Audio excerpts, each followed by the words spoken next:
Saudara, lebih lengkap terkait penangkapan pelaku penipuan pinjol mahasiswa IPB, kita terhubung dengan Wakapolresta Bogor Kota, AKBP Ferdi Irawan. Selamat sore, Pak Wakapolres. Selamat sore, Mas Iksan. Pak Ferdi, ada ratusan orang korban mahasiswa IPB. Siapa tersangka ini sebenarnya? Ya baik, dapat saya jelaskan penanganan kasus dengan tersangka SAN ini ditangani oleh dua Polres, ya, satu Polresta Bogor Kota, kemudian yang LP yang lainnya juga ditangani oleh Polres Kabupaten Bogor. Nah, sementara kalau untuk di Polresta Bogor Kota, dari data yang sudah masuk ke posko pengaduan kami, ini sudah ada 331 orang yang menjadi korban dari berbagai macam jenis pekerjaan para korbannya ini.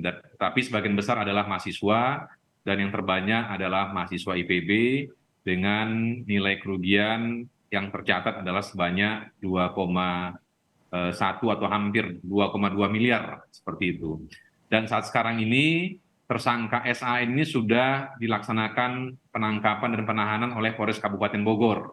Kalau untuk kasus yang di Polresta Bogor, kita sudah dalam proses penyidikan dan sesegera mungkin kami akan berkoordinasi dengan Polres Kabupaten Bogor untuk melakukan pemeriksaan terhadap tersangka SAN. Seperti itu kronologisnya. Oke, Pak Ferdi, kalau dia bisa menjaring ratusan korban yang mayoritas mahasiswa ini, siapa tersangka ini sebenarnya? Apakah dia mahasiswa juga atau mungkin alumni dari IPB?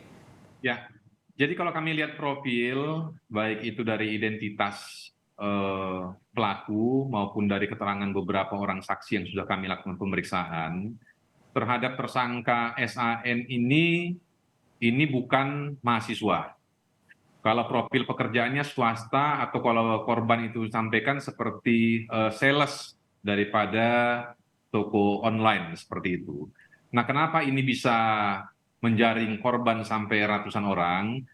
Kerjasama ini sudah berlangsung dari periode Januari 2022 yang terdata di Polresta Bogor Kota, dan barangkali pada waktu awal-awal adanya investasi online ini dengan janji keuntungan 10% dari hasil investasi, ini awal-awal sudah banyak yang berhasil.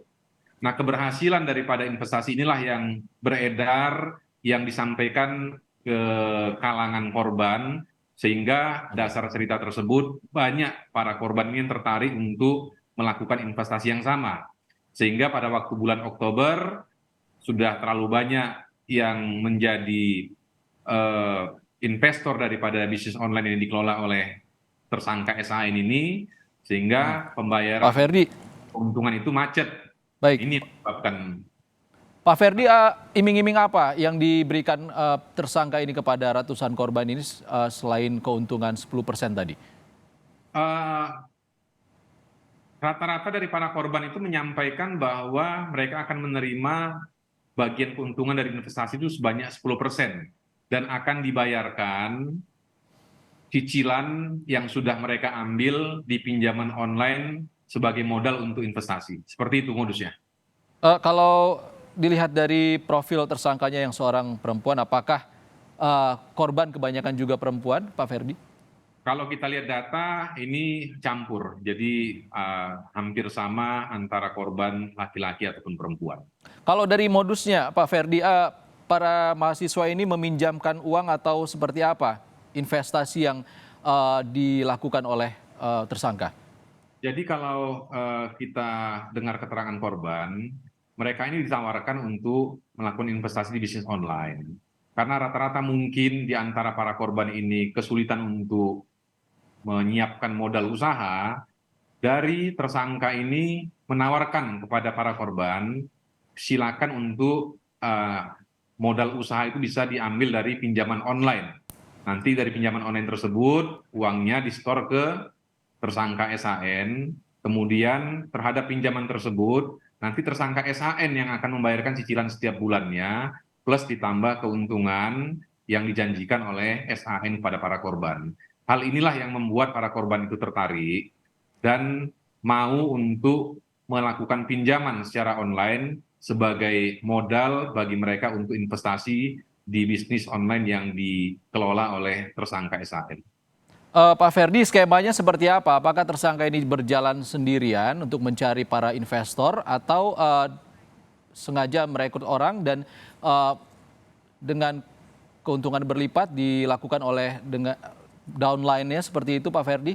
Kalau kami baru hasil penyidikan yang sudah kita lakukan, ini dia sementara masih melakukannya sendiri. Kenapa ini bisa ratusan? Karena cerita ini beredar, ya, beredar artinya cerita keberhasilan yang sudah berhasil. Ini membuat banyak rekan-rekan korban ini tertarik.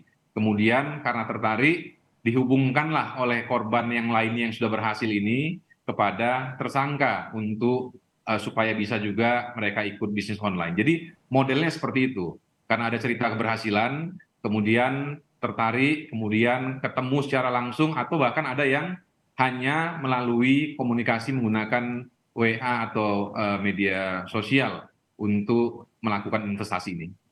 Artinya dia bekerja sendiri, tidak ada jaringan. Sementara ya, karena ini kan baru kita terus kumpulkan saksi-saksi, dan kami juga akan memperdalam keterangan terhadap tersangka SAN ini. Nantinya kalau nanti ada pihak-pihak yang bantu, tentunya kita akan telusuri. Tapi sementara dari keterangan para korban, semua ini langsung mengarahnya kepada SAN.